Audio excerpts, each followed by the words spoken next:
Friends అందరికీ నమస్కారం. అందరూ మంచుకున్నారు కదా. ఈరోజు ఒక ఎమ్మి రెసిపీ చేశాను. ఆల్రెడీ చూస్తున్నప్పుడే మీకు అర్థమైపోయి ఉంటుంది. చికెన్ కర్రీ అనుకుంటారేమో, చికెన్ కర్రీ కాదు, చికెన్ లివర్ కర్రీ. చాలా టేస్ట్గా ఎలా చేసుకోవాలని చెప్పి నేను ఈరోజు మీకు చెప్తున్నాను. నార్మల్గా ఎవరైనా చేసుకుంటారు, చికెన్ కర్రీ అయినా ఇలా లివర్ కర్రీ అయినా, కానీ ఇలా నేను చెప్పేటట్టు మీరు చేస్తే మాత్రం టేస్ట్ అనేది నెక్స్ట్ లెవెల్లో ఉంటుంది. అండ్ ఇంకా మెయిన్ దీనికి వచ్చేసి కొన్ని ఇంగ్రీడియంట్స్తో చేసిన ఒక పౌడర్ని మనం ఇందులో యాడ్ చేసుకున్నట్లయితే ఈ లివర్ కర్రీ అనేది చాలా టేస్టీగా ఉంటుంది. అండ్ ఈ కొన్ని ఇంగ్రీడియంట్స్తో చేసిన ఈ పౌడర్ వల్ల మొత్తం ఆ కర్రీ టేస్ట్ ఇంకా నెక్స్ట్ లెవెల్కి వెళ్ళిపోతుంది అనమాట.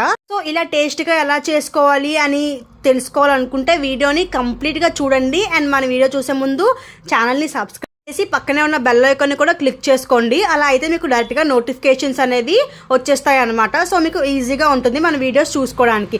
ఫస్ట్ మనం ఈ లివర్ కర్రీ చేసుకోవడానికి చూసారు కదా, ఇలా లివర్స్ తీసుకొని వీటిలో ఉప్పు వేసుకొని బాగా వాష్ చేసుకోవాలి. అప్పుడు మనకి ఏంటంటే మంచిగా వస్తుంది అనమాట కర్రీ అనేది. అందులో ఎలాంటిది డస్ట్ అది ఉన్నా సరే కంప్లీట్గా పోతుంది. ఉప్పు వేయడం వల్ల ఇంకా ఏంటంటే మంచిది కూడా ఉప్పు వేసి వాష్ చేస్తే.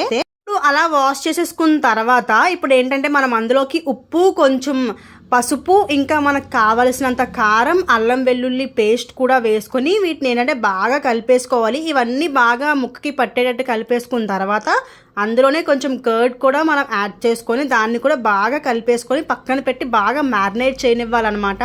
అప్పుడు ఏంటంటే ముక్కకి బాగా అవన్నీ ఇంకి, ఆ ఇంగ్రీడియంట్స్ అన్నీ ఇంకి టేస్ట్ అనేది చాలా బాగా వస్తుంది.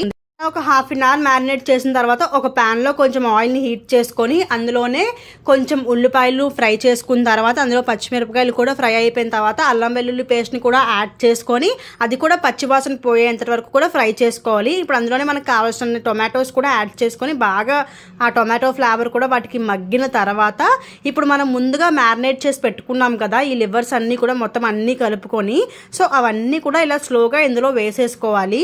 వేసేసి బాగా కుక్ అవనివ్వాలి అందులో. అంటే స్లోగా మళ్ళీ మీరు కలపాలి. ఫాస్ట్గా కలిపేసినా పెద్ద అంటే హై ఫ్లేమ్లో పెట్టి మీరు కుక్ చేసినా కూడా అవి మాడిపోయే ఛాన్సెస్ వస్తాయి.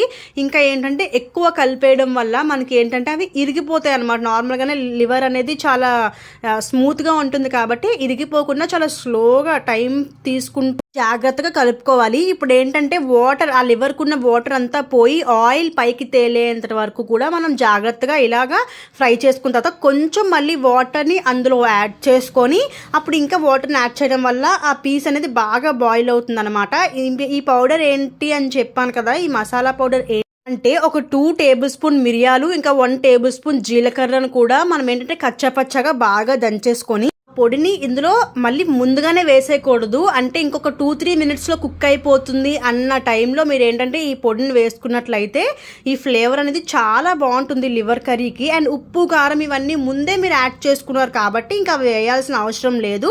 ఒకవేళ ఉప్పు సరిపోకపోతే మీరు మళ్ళీ యాడ్ చేసుకోవచ్చు. ఇంకా ఫైనల్గా మన కర్రీ అనేది ప్రిపేర్ అయిపోయింది. ఫైనల్గా ఏంటంటే కసూరి మెతిని కూడా యాడ్ చేసేసుకున్నట్లయితే ఇంకా పర్ఫెక్ట్ టేస్ట్ వచ్చేస్తుంది అనమాట. కసూరి మెతి లేదు అనుకున్న వాళ్ళు కొత్తిమీరని యాడ్ చేసేసుకోండి. ఇంకా స్టవ్ ఆఫ్ చేసేసుకోవడమే. ఎమ్మి చికెన్ లివర్ కర్రీ అనేది మనకి ప్రిపేర్ అయిపోయింది. చూసారు కదా ఫ్రెండ్స్. ఈ రోజు వీడియో మీకు నచ్చినట్లయితే లైక్ చేయండి, షేర్ చేయండి, సబ్స్క్రైబ్ కూడా చేసుకోండి. Bye bye.